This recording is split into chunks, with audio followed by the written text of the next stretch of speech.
This season of Moments with Nderru podcast is powered by workspaceglobal.com, branding made easy.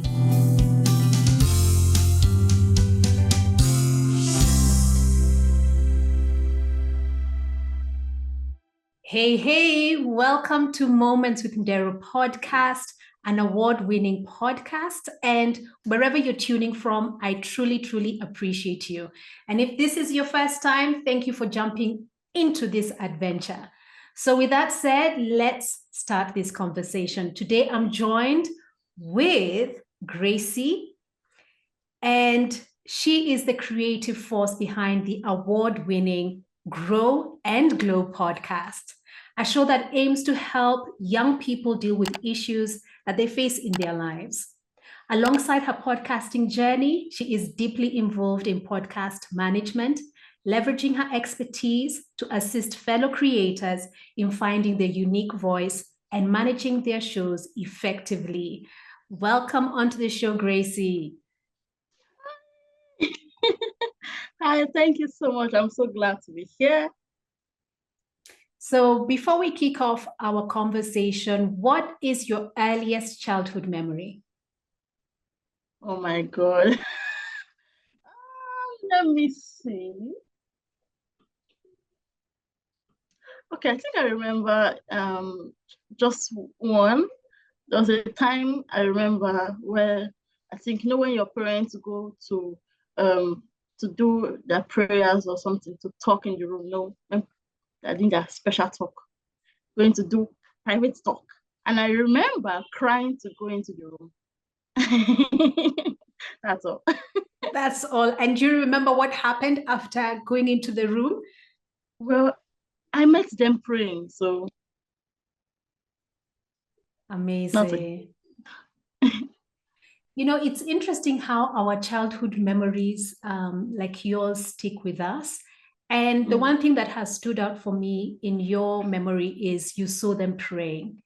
So just to enter into our conversation with that, what does prayer mean to you? Why is it important to you? And who is God to you? Let's start with who is God to me. So God is, I like to call him my father. I like to call him Lord. So I see him as someone who is a father figure, and at the same time, he is God, he's my Lord. Then prayer for me is just talking to my father. Prayer for me is just having a conversation. And they say conversation is two ways. You talk and you listen. So very much similar to that.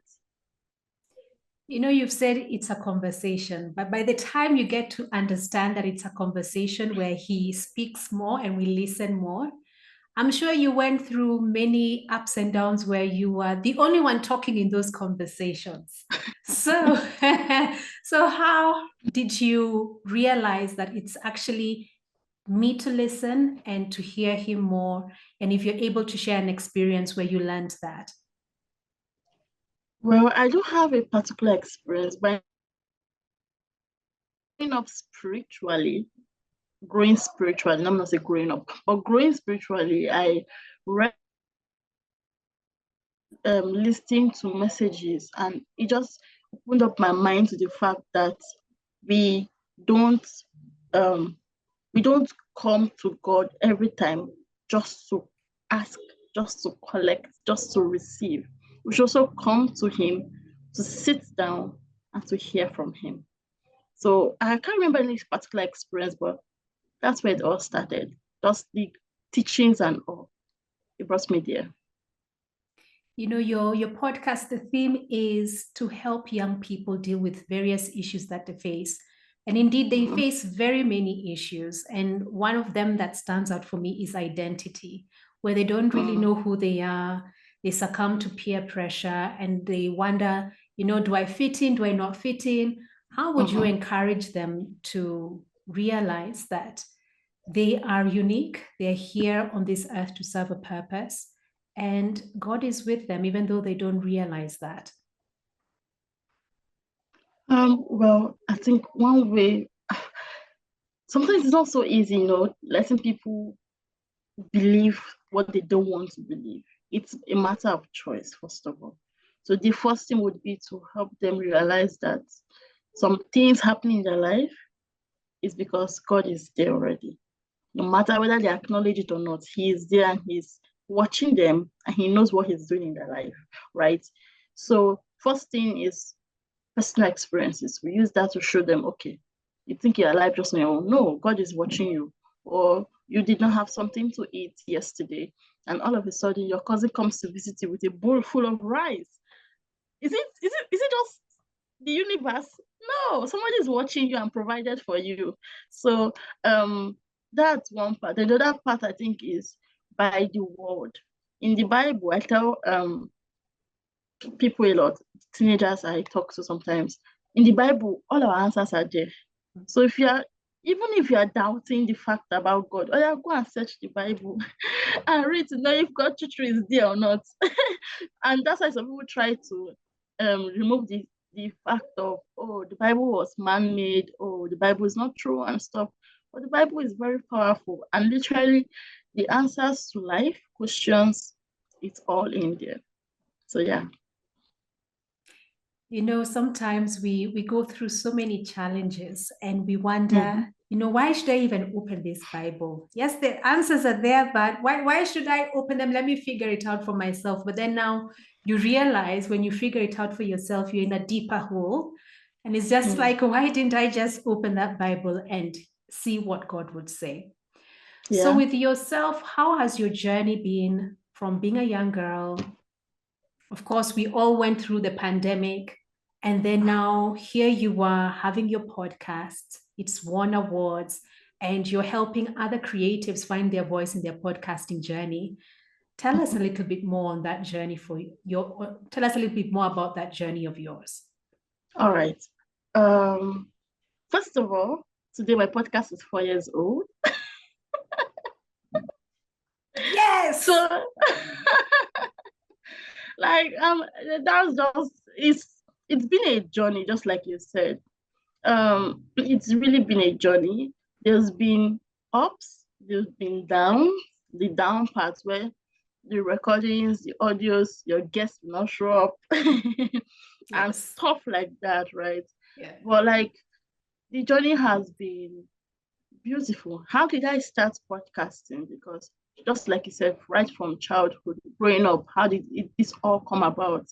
I wasn't I never see myself doing podcasting, because for sure, as of then, there was nothing really called a podcast. People did not really know what a podcast was. I started podcasting when I was in university. I started it during the pandemic. That was in 2020. And the truth is that I had always wanted to talk. I wanted to speak to people. I wanted to help them with my voice. However, I did not know how. And I was quite shy. Now I'm really not shy anymore, but I was quite shy.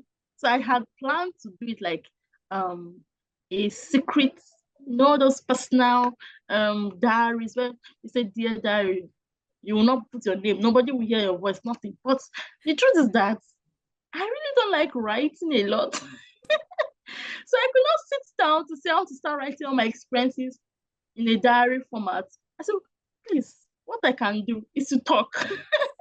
So I then just decided that, okay, the best platform for me to grow myself, to bloom, would be with my voice. And I got so many affirmations from that aspect. I prayed about it, and it was such a journey. We started slowly. I started quietly. I started from scratch, honestly. I started in my parents' house, sitting. Was I sitting? I was standing, trying to record a 30 seconds audio. And I stayed there for up to like an hour, trying to record just 30 seconds long. And well, it turned out well at the end. So I started from there. I think one thing that helped me through this journey was that I was ready to learn. So I connected with people. I read a lot online, because as of 2020, there was a podcast. There were podcasts around. However, they were not popular. And people there were no resources to use as of then. I started my podcast with the knowledge I had gathered from YouTube. And I think there was an article I read online that kind of gave me the idea. Spotify for podcasters. Then it was Anchor. I downloaded it, played around with it, and just started. got the name. The name came, everything was God ordained, honestly. The name just flashed to my head. And because I remember I have a diary. I'm a journaling girl. I love journaling. So I have a book like that when I was still in the process of planning my podcast. I wrote a lot of things there. The ideas, what I wanted it to be about, the audience, the targets, and I had these things written down. So going back after some years now, I see it and I'm like, I shall wanted to pick some terrible names, but God helped me and I picked the right one that fits the podcast now. So it's been good. I had some how will I put now? I went on a break, unexpected break as of last year. So last year I released just 4 episodes throughout the year. It was that serious. And it wasn't so easy. This year I'm still kind of going slowly, but I think I'm better than last year. And it's been wonderful. I love podcasting. I love that I'm a podcaster and I love talking to people via my podcast. Like everything concerning podcasting is beautiful. And I feel like it's like podcasting was made for me. So yeah, that's it. When you're talking about your podcasting journey, I can just see the joy and the fulfillment. So it's wonderful to hear that you enjoy it. So then how did you recognize the need to help others on their podcasting journey? Okay. So I still, how should I put this now? But I stay in Nigeria. It's in the north, and in the north we do have a lot of people who are not educated. So around me, I used to see a lot of my mates, that is my age mates. As of then, I was in university, but most of them would not want to go to university, or maybe they just did not get admission into the university, and what they would just rely on is to do nothing. They just do nothing. And I really did not like it because I'm like, you have a life. You can't just say you're sitting down at home. There are lots to do. This is not the only location you should be in. Like, you should travel the world. Why sit at home and do nothing? Why just sit at home? How do you feel just staying at home? So I really got angry, honestly. I tell people it was anger that led me into podcasting. Because I got angry with what I was seeing. And I'm like, why are you guys like this? And why don't you do this thing? I then realized maybe nobody told them how to do it. Maybe they don't have senior sisters like I do. I have 2 senior sisters. Maybe they don't have educated parents like mine, or they don't go out like I do to explore and learn things to adapt for myself. So I said, okay, no problem. I will help you. And I started a podcast. That is very insightful, because we can see people around us and just look at them and say, why are they not doing anything, and judge them for that, instead of just taking a step back and saying, how can I help? How can I serve these people and give them access to resources? And I think that's one of the challenges with the youth in Africa, not having access to the resources and the information necessary to build themselves, to harness their skills and talents. So what are one of the ways that you would share with someone how they can go out of their way to access information and to just be brave enough to try something new like you did? Even if it's 30-second audio, just do it. Okay. I think our people around us are the resources sometimes we need. So in as much as we Gen Zs, we say, oh, that quote of what an old woman sees from the tree. I don't know if you guys say that to your country. When an old woman sits, I don't know how they put it, but what they're trying to say is that we young people, we can't see what they have seen. And I think it's true. I think it's true sometimes, right? In as much as we have access to Google, we have access to AI and stuff like that. They learned based on experience, and they learned based on storytelling, and they learned based on, let me say, trials. Because I'm sure a lot of them tried a lot of things because they did not see I know for me, I can try, okay, if I put egg in a paint, would it turn blue? Don't mind me. I'm just, for example, I can browse it immediately and get my answer. For them, they have to try to find out, right? So I'm like, people around you are the answers to some questions. They are where you can start from. So if you don't have access to internet, you don't have access to going out, you don't have access to books, you have access to people who have access to such things. So your network is very important. At least in that place, there's someone who you should look up to. There's someone you can look up to. Someone who knows that thing that you want to learn. And from there, the person can help you to elevate better. I just believe start with the people around you. In case we don't have all those normal things. Because people say, oh, where would you go? And there's no internet, there's no phone. But there are places like that still. And there are young people around still that don't have access to this kind of things. And how would they learn if not with the people around them that know about these things? So that's what I believe should be the case. Thank you for that. Accessing our networks and just leveraging on the people around us. So now you mentioned Gen Z, and it's a hot topic right now, What's going on with Gen Z? They don't want to work. They have no ambition. What's going on? What are your thoughts on Gen Z? Okay. So I'm a Gen Z. Yes, you are. However, I don't stand with everything they do. Some of them are so funny. I saw one on Instagram where this guy was, on Twitter, I think, was it Twitter? No, Instagram. This employer was like, this Gen Z self. So this person, the person he has, the Gen Z staff, sent him a video on his WhatsApp by 2 a.m. saying, boss, I'm not coming to work today. I don't know if you know that reels. I can't see myself coming to work today. Yes. And I'm like, such audacity to do such a thing to your boss. And the boss asked him, what do you mean? He said exactly what the video says. And I'm like, So Gen Zs are so funny, right?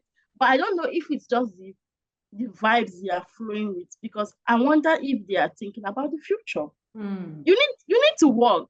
You need money to eat.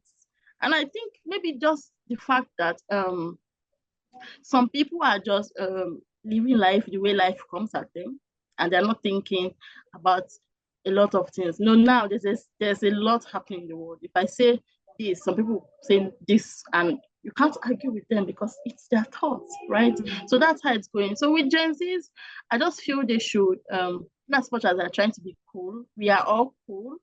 They should also think of the fact that there is a future, and except if they don't want to go into the future, that means they're stopping their life halfway. But like there's still a future to look forward to, and what you take now, what you do now, the steps you take now would affect you then. So you might say you just want to enjoy life. We all want to flex.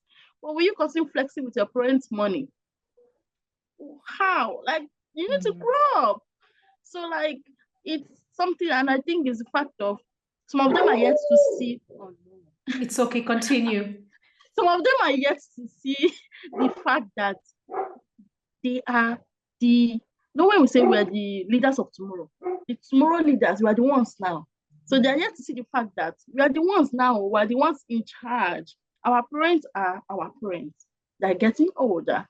We too are getting older, but we're getting older to the fact of being the ones in the leadership space. So if we don't own up to who you are, and you're thinking you're still a child, nah. To catch up with you, it will.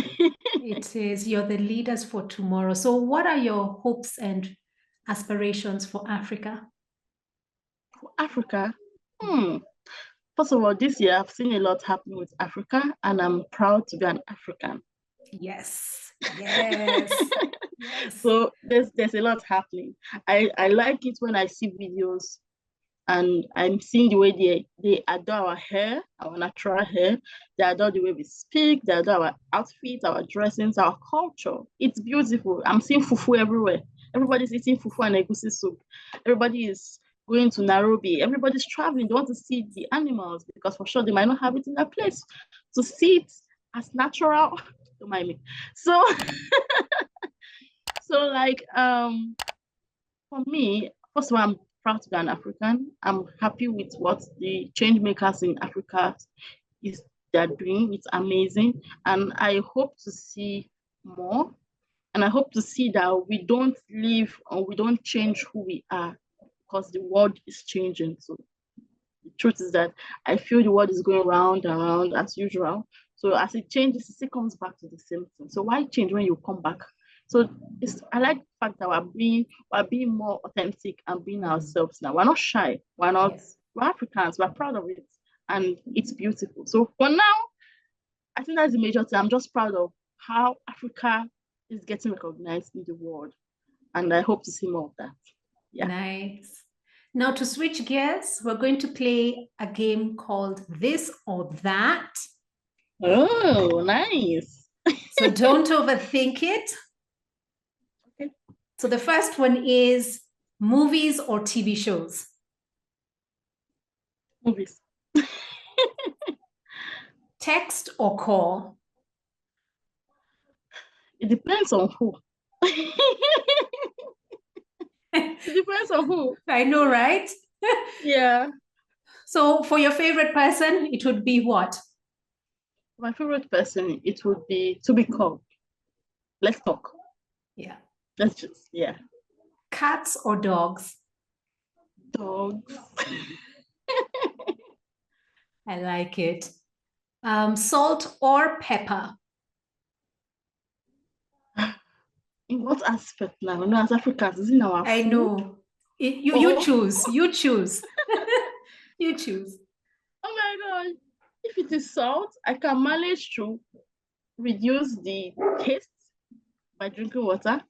But if it is pepper, I would cry a lot. Salt. Nice. To be in the city or in the countryside? I think I would like countryside. Nothing too busy, just cool and let's still receive the fresh air we have. That is true. Hot or cold? Mm-hmm. Cold. Nice. And then the last one is to give or to receive? I'm in for all though. I'm kind of just in for all. To give, to receive. Not as much as I love to give, it's also pretty nice to receive something, So yeah, both of them. Yeah, I like that perspective because it's all about reciprocity and, mutual benefit. It shouldn't just be one-sided or, only one person giving or only one person taking. It should flow both ways. So I appreciate that. So you mentioned earlier on that obviously for you, you've been on a journey of growth. But for someone who is, they're wondering, how do I move from point A and B, maybe career-wise or maybe personal, how would you encourage them to grow, and why is it important to grow? Okay. Why is it important to grow? Let's start from there. I think in life, just like we all never remain the same yearly, it's just something you can't stop. If you don't want, you still grow. You're either growing good or growing bad. So it's just your choice to make where you want to stand. And you can't be in the middle. You must be in one place. Yes. So that's just my own stand. Now, growing, how can one person grow? The first thing would be to identify what you want and what area you want to grow in. You can't say you want to grow in 10 different areas at the same time. Maybe 3 at the same time, but 10 might be a lot. So you might just want to start from picking what you want. Where do you want to grow? How do you want to grow? And what's the goal? In growing, there should be a goal in growing. You don't just, whatever it leads me. No. The mango tree will not say, oh, if I stop at producing the fruits this year, I don't want again. Nah, it doesn't work like that. So you should have a goal. Where do you want to see yourself in 5 years' time? It must not be 10 years. 5 years is enough. 5 years is such a gap to grow so big or so small. So the first step is to identify. Next thing would be to equip yourself without waiting for someone else to help you. Yes. Because You might say, oh, I want to grow. I have a mentor. I'm following my mentor up and down. Which mentor? Mentor yourself too. True. Yeah. So mentor yourself too. Do something. Learn. Sit down and take this decision to learn. Read books. Watch movies. Have good friends. Some people say they want to grow, but their friends are nothing to write home about. I don't know how they want to grow. Yes. So you need to changing friends too involves you growing, changing your style. I remember I did a research, I think last year, how to glow up. I wanted to glow up. So it depends on what you want. So my own glow was not just skin, my own glow was my own kind of person. Sometimes it might not be, when we say, oh, growth, it might not just be the mindset, it might be the way you look, might be your outfit, might be your style, might be your hair, might be your skin. So where do you want to grow? How do you want to grow? Start taking the steps. Whether it's skincare, whether it's changing your glasses, whether it's changing your wardrobe, whether it's going back to school or taking online courses. Yeah. Those things would help you grow with time.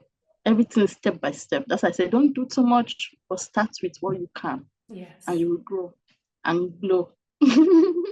I like how you've said that. Let's even segue into that. You will grow and glow. Tell us a little bit more about your podcast and where can people find it? Okay, so my podcast is a show aimed at helping young people deal with issues in their lives. Not as much as we all have issues, we should also grow as we are dealing with those issues. So we deal with the issues, then we give you steps on how to grow after dealing with such issues. So it's available on all podcast platforms. There's no more Google Podcast, so it's available on Apple Podcasts, Spotify, and YouTube. I think those are the major ones, very popular platforms. So you can find my podcast right there. Yeah, I think that's all. Did I miss out any question? No, you did not. You've put in your plugs. Thank you. So, Gracie, thank you so much for this conversation. I truly appreciate you. Thank you. Thank you so much. So, dear listeners, or whoever is watching on YouTube, I hope you've picked something from this conversation. For me, let's grow. Don't hold back. Just pick one area that you can focus on, and truly you will be amazed by how far you grow. So until the next episode, continue being brave.